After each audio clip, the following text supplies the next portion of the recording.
നേമത്ത് ഒ രാജഗോപാലൻ ജയിച്ചതും അതിൻ്റെ പശ്ചാത്തലത്തിലാണ്, കോൺഗ്രസ് വോട്ടിലാണ്. ഇവിടെ തൃശ്ശൂരിൽ ജയിച്ചതും കോൺഗ്രസിൻ്റെ വോട്ടിലാണ്. 86,000-ലധികം വോട്ട് കോൺഗ്രസിന് അവിടെ കുറഞ്ഞിട്ടുണ്ട്. 86,000-ലധികം വോട്ട് യഥാർത്ഥത്തിൽ അവിടെ കുറഞ്ഞിട്ടുണ്ട്. മൂന്നാം സ്ഥാനത്തേക്ക് വെറുതെ പോയതല്ല കോൺഗ്രസ്. ഞങ്ങൾക്കവിടെ 16,228 വോട്ട് അവിടെ കൂടുതൽ കിട്ടിയിട്ടുണ്ട്.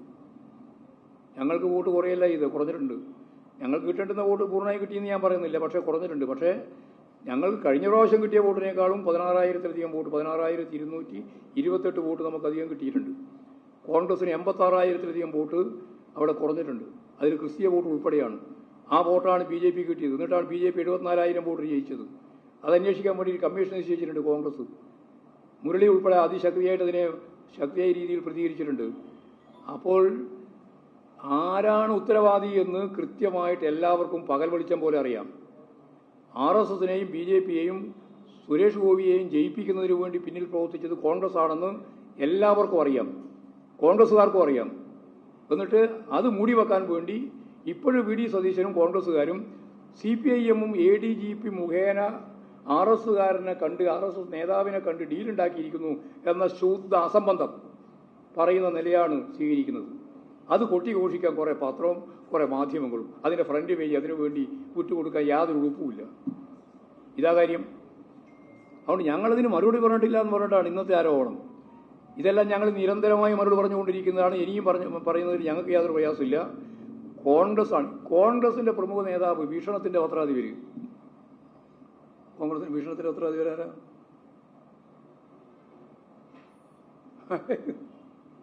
പറഞ്ഞാട്ടെ. ദേശാമിന് പറയണ്ട, മറ്റേ അറിയില്ല, പ്രചാരം കുറവായതുകൊണ്ട് അറിയുന്നില്ല. എന്നൊക്കെ നിങ്ങൾ അറിയുന്നതല്ലേ. അദ്ദേഹം ഇപ്പോൾ BJP ചേർന്നിരിക്കുകയാണ്. അതുകൊണ്ട് അതിന് പറയാൻ വേണ്ടിയിട്ടാണ്, വേറെ അയാളെ മനസ്സിലാക്കാൻ വേണ്ടി പറഞ്ഞല്ല. അദ്ദേഹം ഇപ്പോഴും BJPയിലേക്ക് പോയിരിക്കുകയാണ്. മനസ്സിലായല്ലേ? മോഹനവർമ്മ, കറക്റ്റ്. അപ്പോൾ അദ്ദേഹം BJP ചേർന്നു. എന്നിട്ടാണ് CPIM ലിങ്ക് ഉണ്ടാക്കിയതിനെ സംബന്ധിച്ചിടത്തോളം വ്യാപകമായിട്ട് പറഞ്ഞുകൊണ്ടിരിക്കുന്നത്. കള്ള പ്രചാര വേലയാണ്. പ്രായം ഉണ്ടാക്കി ചേരാന്നാ? പ്രായം വരുമ്പോഴാണോ BJP ചേരേണ്ടത്? അപ്പോൾ UDFിൻ്റെ വലിയ പരാജയം സത്യം പറഞ്ഞാൽ മൂടിവെക്കാൻ വേണ്ടി കോൺഗ്രസ് എടുത്തു വച്ചിട്ടുള്ള ഏറ്റവും പ്രധാനപ്പെട്ട ഒരു ജോലിയാണ് ഇത് എന്നുള്ളതാണ് സത്യം.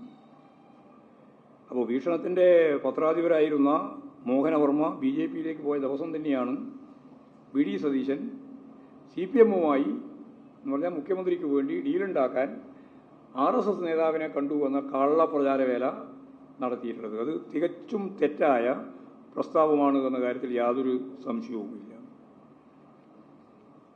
അപ്പോൾ എല്ലാ തരത്തിലും BJPയുമായിട്ട് ബന്ധമുണ്ടാക്കിയവരാണ് നിങ്ങൾ. 218 CPIM പ്രവർത്തകരാണ് RSSൻ്റെ കൊലക്കത്തിക്കിരയായിട്ടുള്ളത്. കഴിഞ്ഞ 8 വർഷക്കാലത്തിനിടയിൽ 18 CPIM പ്രവർത്തകരെയാണ് RSS കൊലപ്പെടുത്തിയത്. അപ്പോൾ ഈ രീതിയിൽ ഞങ്ങൾ നിരന്തരമായിട്ട് ആശയരംഗത്ത് മാത്രമല്ല കായികമായി ആക്രമിക്കപ്പെടുന്ന ഒരവസ്ഥയാണ് RSSൻ്റെ ഭാഗമായിട്ട് കേരളത്തിൽ ഉള്ളത്. അപ്പോൾ കേരളത്തിൽ നടത്തിക്കൊണ്ടിരിക്കുന്ന ഈ അക്രമ സമരം രാഷ്ട്രീയ സമരമാക്കി മുഖ്യമന്ത്രിയുടെ രാജി ആവശ്യപ്പെട്ടുകൊണ്ട് ഇപ്പോൾ നടത്തിക്കൊണ്ടിരിക്കുകയാണ്.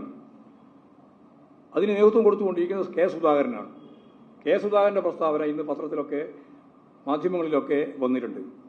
അപ്പോൾ കേരളത്തിലെ മാധ്യമങ്ങൾ സ്വീകരിക്കുന്ന തെറ്റായ സമീപനങ്ങൾ മറ്റൊരു ദൃഷ്ടാന്തമാണ്. ഇവർക്ക് അനുകൂലമായിട്ട് നിൽക്കുന്ന എത്ര പോലീസിനെ ആക്രമിക്കുന്ന നിലപാടുണ്ടായാലും അതെല്ലാം പോലീസ് അതിക്രമമാക്കി രൂപപ്പെടുത്താനുള്ള ശ്രമം UDFിൻ്റെ ഭാഗമായിട്ട് നിൽക്കുന്ന ഈ മാധ്യമങ്ങളെല്ലാം ശ്രമിച്ചുകൊണ്ടിരിക്കുകയാണ്.